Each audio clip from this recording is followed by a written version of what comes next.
Jigjiga, the Somali regional state capital city, a business hub that connects Somalia and Ethiopia, or you can call it the dry port of Ethiopia.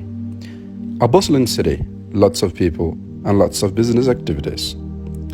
The daily business transaction is making it a spot that every wise businessman is targeting. A place where the sense of community is still thriving. The safety is much better than that of a New York City. No gangs, no rebels, no gunmen. You can walk with your money anytime, anywhere. Fresh delicious food and fresh morning coffee is something you will not miss here. The nightlife of the town is indoors, which many of the strangers consider as boring.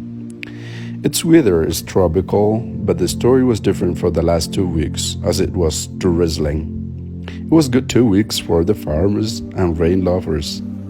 Also good days to read a good book and kids to watch cartoon.